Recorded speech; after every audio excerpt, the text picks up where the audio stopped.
अच्छा, एक जज के सामने सबसे बड़ी कठिन चुनौती क्या होती है? कि जज के सामने कोई घटना घटित नहीं होती, लेकिन उससे ये अपेक्षा की जाती है कि वो बताए कि सही क्या है। अच्छा, सोशल मीडिया के दौर में न्यायिक प्रक्रिया पहले से जटिल हुई है?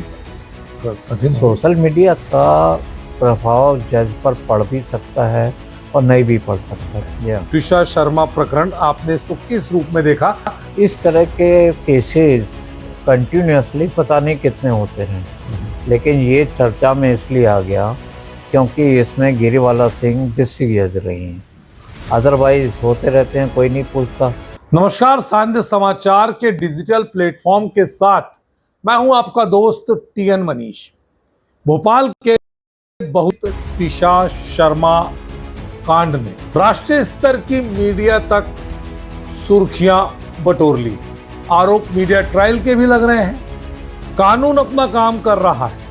मध्य प्रदेश के मुख्यमंत्री डॉक्टर मोहन यादव ने सीबीआई को पूरा मामला सौंप दिया। इस मामले में ऐसा बहुत कुछ हुआ जो कानूनविदों के नजरिए से जानना समझना चाहिए, और साथ ही ये भी आज के दौर के बदलते कानून, बदलती तकनीक, बदलते साक्ष्य संग्रहण के तरीके और तमाम पहलुओं पर अगर हम खास बातचीत में आज के पॉडकास्ट में हमारे साथ एक खास मेहमान को लेकर आए हैं, तो उसके पीछे वजह है कि अपने स्तर पर लोग इस तरह के कयास ना लगाएं जो जाने अनजाने में कानून के दायरे से बाहर कहलाएं।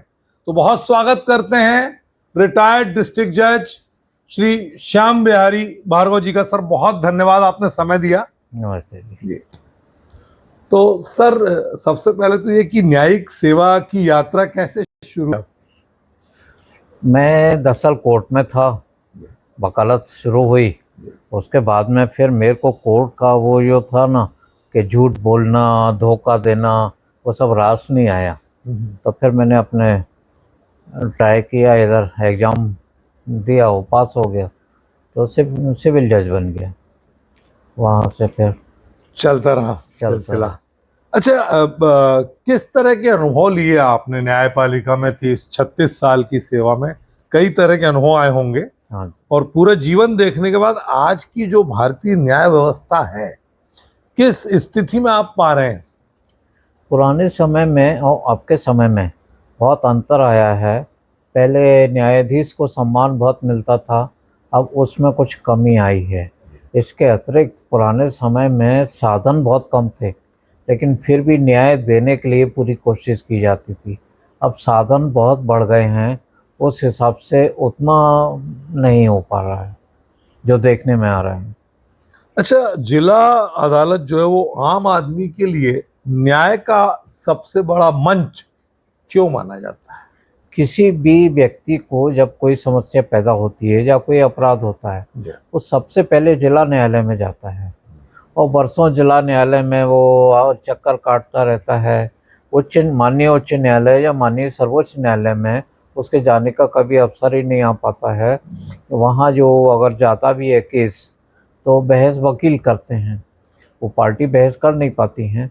पार्टी कोई जाती भी हैं तो वो कानून उतना नहीं जान पाते हैं। अच्छा, एक जज के सामने सबसे बड़ी कठिन चुनौती क्या होती है, और क्या आज भी एविडेंस यानी साक्ष्य जो है वही मुकदमे की सबसे बड़ी आत्मा है? सबसे बड़ी चुनौती ये है कि जज के सामने कोई घटना घटित नहीं होती, लेकिन उससे ये अपेक्षा की जाती है कि वो बताए कि सही क्या है। मतलब देवत्व की अपेक्षाएं की जाती हैं। जी। तो किस तरह की मन स्थिति रहती है, और ऐसा कोई वाकया आपके कार्यकाल में पेश आया हो जब आपको लगा हो कि पहले आपने सोच लिया हो कि मैं ये वर्डिक्ट, इसमें मेरा ये रहेगा, ये फैसला रहेगा, और फिर आपने जब चिंतन किया काफ़ी, तो उसमें कई ऐसे सवाल आपके जहन में कौंध गए जिसने आपको बदलने, अपना डिसीजन बदलने के लिए भी प्रेरित किया हो? ऐसा भी होता है? दरअसल केसेस में दो पार्टी होती हैं, और जो प्रैक्टिकली होता है वो दो झूठे एक की तरफ से आ गए, दो झूठे दूसरे की तरफ से आ गए, और सच और झूठ में से हमको सच छांट के अलग करना पड़ता है। तो हम वहाँ जाके टिक जाते हैं कि कौन कम झूठ बोल रहा है, उसके फेवर में जजमेंट हो जाता है। अच्छा। हर जज न्यायप्रिय होता है, लेकिन उसको न्याय केवल कानून की सीमाओं में रहते हुए देना पड़ता है। कभी ऐसा भी होता है कि मालूम है अन्याय कर रहे हैं, लेकिन कानून, जैसे मान लीजिए कोई मर्डर केस हुआ, लेकिन किसी तरह से गवाहों को प्रभावित कर लिया गया। अब वो गवाह हॉस्टाइल हो गए, वो बयान ही नहीं दे रहे कि इनने मारा, तब फिर हमको उसको वरी करना पड़ता है। ये निर्णय हो गया पर न्याय नहीं हुआ। तो ऐसा होता है कि निर्णय होते हैं, न्याय भी नहीं होता। हाँ, हम लोग निर्णय करने के लिए बाध्य हैं। कोइंसिडेंटली न्याय हो जाए तो अच्छा है, होता है। अच्छा, सोशल मीडिया के दौर में न्यायिक प्रक्रिया पहले से जटिल हुई है क्या? कठिन हो? सोशल मीडिया का प्रभाव जज पर पड़ भी सकता है और नहीं भी पड़ सकता है। क्या होता है कि जज भी इंसान है, जब वो देख रहा है रोज़ रोज़ के इसने मर्डर किया, इसने मर्डर किया, किसी झूठ को 10 बार बोलो तो सच जैसा लगने लगता है। वो जब जजमेंट लिखेगा तो एक इस भावना से ग्रसित हो सकता है, लेकिन इसकी संभावना बहुत कम होती है। उसका कारण ये है कि वो जब जजमेंट लिखेगा तो फाइल पढ़कर फिर लिखवाएगा वो जजमेंट। वो टीवी देख के जजमेंट नहीं लिखवाता है। ये है सबसे बड़ी। कोई चीज़ फाइल में नहीं है, टीवी में है, तो उसको कंसीडर नहीं करेगा वो। दर्शकों, अब आज की इस चर्चा में हम एक ऐसे मोड़ पर आ रहे हैं जहां मैं एक डिस्क्लेमर, एक अस्वीकरण अपने चैनल के माध्यम से देना चाहता हूं कि हमारी ये जो चर्चा है, अब इस चर्चा पर हम टिशा शर्मा और रिटायर्ड डिस्ट्रिक्ट जज गिरिबाला सिंह, समर्थ सिंह, उनके पुत्र, इस पूरे प्रकरण पर चर्चा करेंगे। तो मैं आपको ये विश्वास दिला दूं कि कानून के दायरे में उपलब्ध जो अब तक की जानकारियां हैं उसके साथ ही हम इस चर्चा को आगे बढ़ाएंगे। और हमारे चैनल का मकसद टिशा शर्मा प्रकरण में किसी भी तरह से मीडिया ट्रायल या जजमेंटल होना नहीं है। तो सर, अब मैं बात अभी के सबसे ज्यादा चर्चा में जो राष्ट्रीय स्तर पर चल रहा है, टिशा शर्मा प्रकरण, आपने इसको किस रूप में देखा? लगातार आप मीडिया के जरिए और तमाम साधनों से आप देख रहे होंगे, क्या मानते हैं आप? इस तरह के केसेस कंटिन्यूसली पता नहीं कितने होते रहे, लेकिन ये चर्चा में इसलिए आ गया क्योंकि इसमें गिरिबाला सिंह डिस्ट्रिक्ट जज रही हैं। अदरवाइज होते रहते हैं, कोई नहीं पूछता। कई हज़ार केसेस जो डिसाइड हो चुके होंगे, लेकिन इस प्रकरण में गिरिबाला सिंह जज हैं, इस कारण से कोई घटना नहीं हुई। घटना हो गई, उसकी पब्लिसिटी इस कारण से हो गई कि गिरिबाला जज है। अच्छा, किसी भी असामान्य मौत के मामले में जैसा शुरुआती जांच कितनी महत्वपूर्ण मानते हैं आप? ये पूरे क्रिमिनल जस्टिस में जो सबसे इम्पोर्टेंट बात होती है कि हर काम जल्दी से जल्दी होना चाहिए, वो रिलायबल होता है। जिस प्रोसीडिंग में जितना ज़्यादा डिले होगा उतना ही फिर उसको डिसबिलीव किया जाता है। तो जस्टिस डिलेड जस्टिस डिनाइड इसलिए कहा गया है क्या? हाँ, इन्वेस्टिगेशन में बहुत सारी एविडेंस खत्म हो जाती है अगर उसको डिले किया जाए तो। और कोई प्रभावशाली व्यक्ति प्रारंभिक जांच को प्रभावित करने का प्रयास करता है तो कानून को इसे किस नज़र से देखना चाहिए? जो अन्वेषण करता है ये इसके ऊपर डिपेंड करता है, भले ही कोई कितना भी प्रभावी हो, लेकिन अगर वो अन्वेषण निष्पक्ष रूप से करना चाहे तो उसे कंपेल नहीं किया जा सकता कि आप ऐसा करो या नहीं करो। वो स्वतंत्र रूप से अपना काम कर सकता है। अच्छा, सीबीआई तक जब मामला पहुंचता है तो स्थानीय पुलिस की कमियों का आधार बनता है, या किस तरह से ये माना जाए या ये समझा जाए कि कौन सा प्रकरण सीबीआई के लायक है, कौन सा नहीं? कोई बहुत गंभीर प्रकरण ऐसे होते हैं जिनका प्रभाव पूरे देश पर पड़ सकता है, ऐसे केसेस सीबीआई को भेजे जाते हैं। या मान लीजिए फरियादी पक्ष को स्थानीय पुलिस पर भरोसा नहीं है कि ये सही काम करेंगे, उनके मन में ये है कि ये किसी न किसी प्रभाव में आ सकते हैं, तब निष्पक्षता कायम रह सके इसके लिए उस मैटर को सीबीआई को भेजा जाता है। अच्छा, सीबीआई जब गिरफ्तारी करती है, न्यायिक हिरासत लेती है, तो उसका कितना ज्यादा इम्पोर्टेंस मानते हैं आप, क्या महत्व है उसका? सारी जानकारी अभियुक्त के पास में होती है कि वास्तव में हुआ क्या। तो अभियुक्त से पूछने के लिए सीबीआई रिमांड लेती है और उसमें सीबीआई उसको अपने ही पास में रखती है। तो वो उनका क्रॉस एग्जामिनेशन करने का या प्रश्न पूछने का एक अपना अलग तरीका होता है। अच्छा, आम आदमी न्यायिक हिरासत और पुलिस रिमांड में अंतर कैसे समझे? मूल अंतर क्या है? हाँ, जब पुलिस रिमांड होता है तो मुलजिम को पुलिस को हैंडओवर कर दिया जाता है, पुलिस उसको थाने में रखती है। इसी को अगर मान लीजिए कि ये कस्टडी सीबीआई ने मांगी है तो एक्यूज को सीबीआई को हैंडओवर कर दिया जाता है। सीबीआई उसको अपने दफ्तर में एक कमरा होता है सेपरेट, उसमें रखती है। तो ये जुडिशियल कस्टडी कहलाएगी? नहीं, ये पुलिस रिमांड कहलाता है। अच्छा, और जहाँ सीबीआई भी पुलिस रिमांड में आएगा? हाँ, और जहाँ मुलजिम को जेल भेज दिया जाता तब होता है जुडिशियल कस्टडी, उसको जुडिशियल रिमांड बोलेंगे। जांच के दौरान आरोपी अगर अधिकारियों पर दबाव बनाने, उनको धमकाने, इस तरह का प्रयास करता है तो इसके कानूनी परिणाम उसके लिए क्या हो सकते हैं? अगर उसको जमानत दी गई है तो जमानत निरस्त कर दी जाती हो जाती है। हाँ जी, ऐसे प्रकरण आए हैं आपके कार्यकाल में? हाँ, होते रहते हैं। तो वो तय कैसे होता है कि अधिकारी पे एविडेंस तो होता होगा ना? जिसको धमकाया गया है वो आके एप्लीकेशन लगाता है, फिर जांच होती है, बयान होते हैं।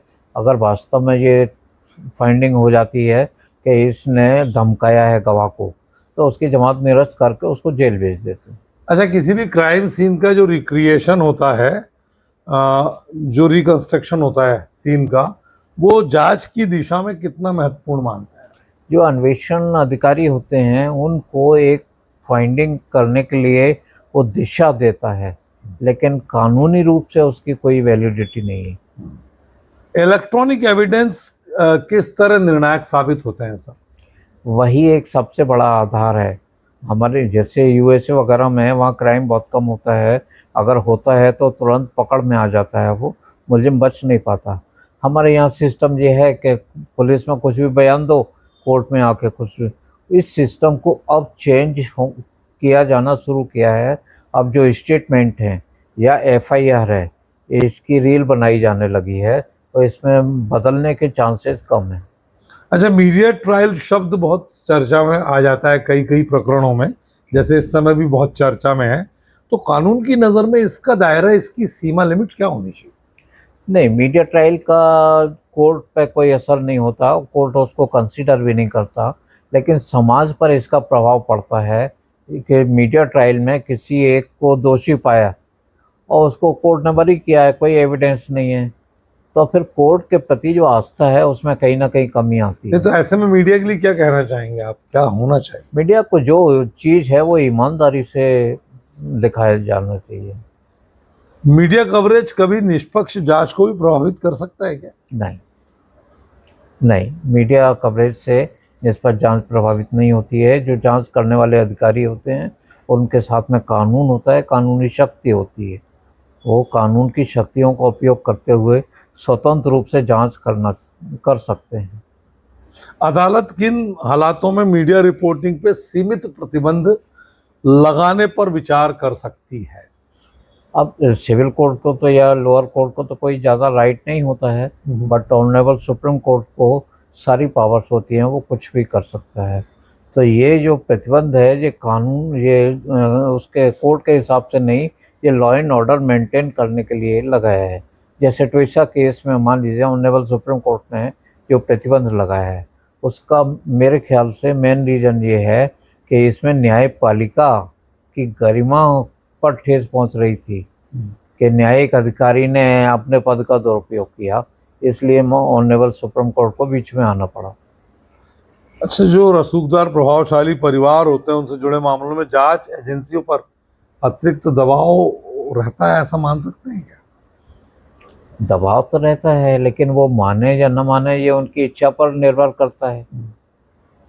दबाव आता है, दबाव आता होगा। ऐसे मामलों में जनता की भावना और कानून के बीच संतुलन, ये एक बड़ी चुनौती नहीं मानते आप? दरअसल कोर्ट जो है भावनाओं पर नहीं चलता, बिल्कुल। वो कानून पे चलता है। जो बयान में आया है उसके आधार पर फैसला होता है। आपको लगता है कि इस तरह के मामलों में विटनेस प्रोटेक्शन की भूमिका बढ़ जाती है? विटनेसेस को प्रोटेक्शन देना चाहिए, पर अभी ऐसी कोई सुविधाएं उपलब्ध हैं नहीं। और इसका कारण ये है कि जब विटनेस को डरा धमकाया जाता है तो अपना बयान बदल भी बहुत देते सारे हैं। मैंने भी क्राइम में स्टोरीज हाँ। कवर की जज साहब, जिसमें अदालत पहुंचने के पहले ही उसको हाँ हत्या कर दी, मर्डर कर दिया, इस तरह की हाँ चीजें होती हैं। तो उसमें फिर न्याय नहीं हो पाता।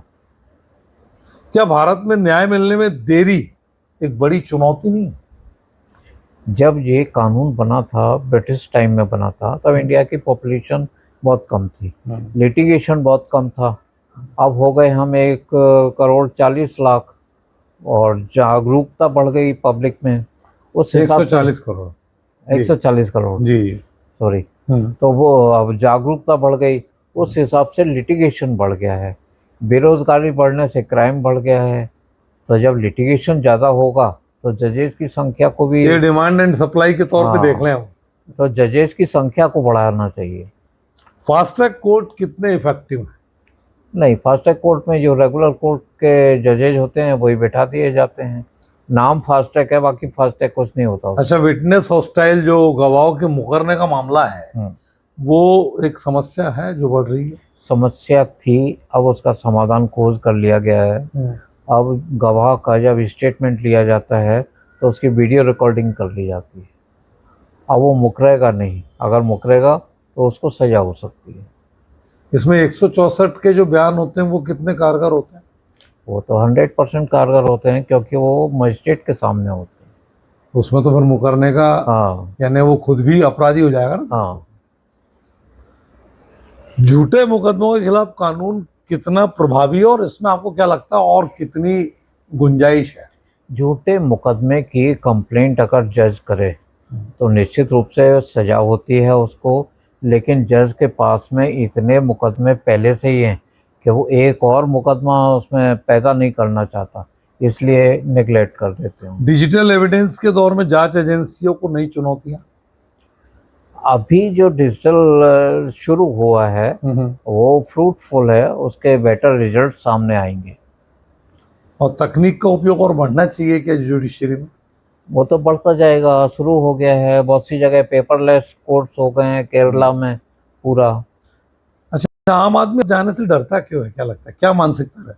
अदालत में सिस्टम ये था कि एक आदमी अदालत जाता था, उसे बैठने की व्यवस्थाएं नहीं थी, पूरे दिन बैठा रहता, एक तारीख लेके चला आता, अगली तारीख पे फिर जाओ, वकील अपनी फीस मांग रहा है, नौज तो पिन होती है, पैसे का जो खर्चा हो रहा है, ये वो परेशानी से, वो झंझटों से मुक्त होना चाहता है, इसलिए अदालत नहीं जाना चाहता, थाना नहीं जाना चाहता, अस्पताल नहीं जाना चाहता। अच्छा, न्यायिक सुधार अगर करने की बात हो और आपको ऐसा मौका मिले तो आप वो कौन सी विसंगति है जिसको दूर करना चाहिए जुडिशरी की रिफॉर्म में? एक तो न्यायाधीशों की संख्या बढ़ना चाहिए हर लेवल पे। दूसरा, जो प्रोसीजर है उसमें कट शॉर्ट करना चाहिए, बहुत लंबा है वो। तो समय के साथ बदला है कुछ? अभी नहीं, थोड़ा सा अभी शुरू किया है, नए जो कानून लागू हुए हैं। तो लंबित मामलों को कम करने का तरीका क्या होना चाहिए, प्रभावी तरीका क्या है? वही जजेस की संख्या बढ़ाया वही जाना है चाहिए। न्यायिक शिक्षा, कानूनी जागरूकता, इतना समाज आगे आ गया, फिर भी आपको लगता है कि लोगों में उतनी अवेयरनेस है जितनी होनी चाहिए? नहीं, कानून का ज्ञान हर किसी को नहीं होता है, और जहाँ होता है वहाँ उसके घातक परिणाम भी होते हैं। क्या अपराधी कानून का ज्ञान अगर उसको है थोड़ा बहुत भी, तो अपने बचाव में ले लेता है।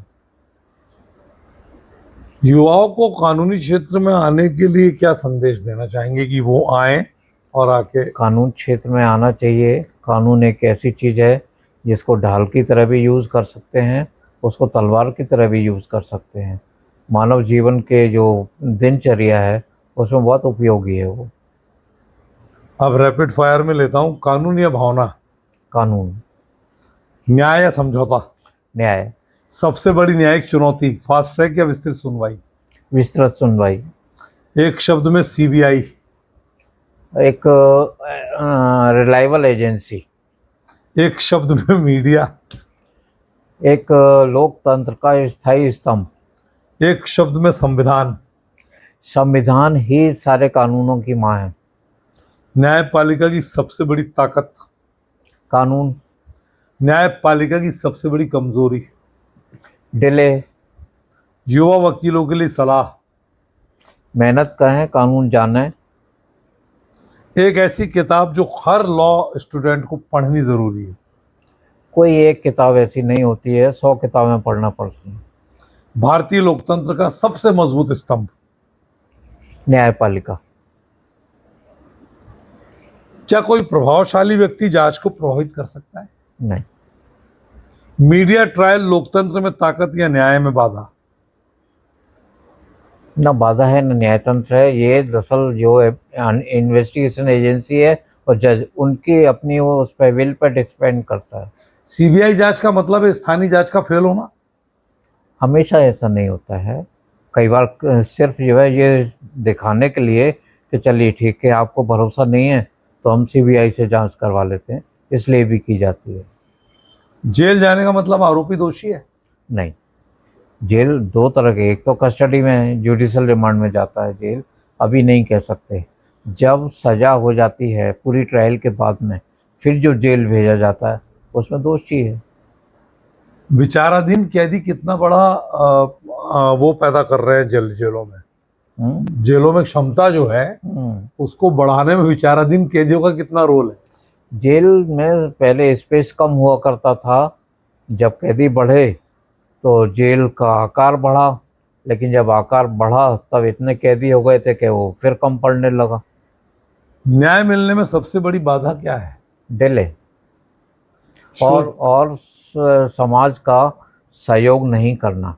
किसी के सामने कोई इंसिडेंट हुआ है तब भी वो बताना नहीं चाहता, कौन कोर्ट कचहरी के चक्कर में पड़े। सोशल मीडिया कोर्ट से पहले फैसला सुना देता है, क्या लगता है ऐसा आपको? वो अपना मत व्यक्त करते हैं, लेकिन न्याय फैसला तो न्यायाधीश ही लिखता है। निश्चित। आपको क्या लगता है कि सबसे पहले कौन सा सुधार अब होना जरूरी है समय के साथ न्याय व्यवस्था में? न्याय व्यवस्था में न्यायाधीशों की संख्या अधिक होना चाहिए, उनके साधन अधिक होना चाहिए। इसके अलावा जो पढ़े लिखे वकील हैं, पढ़े मतलब LLB पास तो सभी रहते हैं, पर उसमें भी जो कानून का ज्ञान है, ऐसे लोग अगर आएँ तो ज़्यादा सुविधाजनक होगा। समाज को उसमें सुविधा देना चाहिए। इसके अलावा समझौतों के आधार पर जो केस निपट सकते हैं, जैसे लोक अदालत वगैरह, उसमें केसेस निपटाए जाने चाहिए। अच्छा, आखिरी में मुझे पता है कि आप निशुल्क तौर पर सिविल जज के जो बच्चे हैं, जो परीक्षार्थी हैं या जो तैयारी कर रहे लोग हैं, उनको आप निशुल्क अपना एक कोचिंग भी देते हैं। तो किस तरह से ये दिमाग में आया कि मैं जो है अब रिटायरमेंट के बाद अपने अनुभव का लाभ इन बच्चों को दूं, और कब से ये सिलसिला चला? मेरे पास में जो सबसे पहले बच्चे आए, उनके पास फीस देने के लिए पैसे थे ही नहीं, और मेरे को फीस की ज़रूरत भी नहीं थी। मेरे को हाई कोर्ट सरकार इतना दे रही है कि मेरी रोटी रोजी चल जाती है, तो पैसे की ज़रूरत नहीं है। फिर जो बच्चा है वो बेरोज़गार है, उससे कोई इनकम है नहीं, इसलिए मैं निःशुल्क देता हूँ। तो उसमें लिमिट रखी हुई है क्या? बच्चों की संख्या मैं ज़्यादा से ज़्यादा 8 दे पाता हूँ, क्योंकि मेरे घर पे इतनी जगह ही नहीं है इससे ज़्यादा की। तो आप थे पूर्व डिस्ट्रिक्ट जज श्याम बिहारी भार्गव, जिन्होंने बहुत ही साफ तौर पर संतुलन के साथ और साफगोई के साथ तमाम सवालों के जवाब भी दिए। और मुझे लगता है दर्शकों की इस पॉडकास्ट से आपको भी काफी कुछ सीखने को मिलेगा। और उन्होंने जो बहुचर्चित टिशा शर्मा प्रकरण इस समय है, उस पर भी बताया कि आखिर कारण क्या है कि ये प्रकरण इतना ज्यादा राष्ट्रीय स्तर पर आ गया। और साथ ही सामाजिक सरोकार से जुड़ते हुए भार्गव साहब न्यायिक सेवा के इच्छुक ऐसे जो प्रतियोगी छात्र हैं, जो सिविल जज की तैयारी कर रहे हैं, सिविल के लिए जाना चाह रहे हैं, उनको पूरी तरह से निशुल्क अपने अनुभव का लाभ भी देते हैं, यानी कि ये कहा जा सकता है कि कोई भी व्यक्ति अपने जीवन काल में कभी रिटायर नहीं होता यदि वो सोच ले। आप आए, आपने अपना समय दिया सर, बहुत बहुत धन्यवाद। नमस्कार। नमस्कार।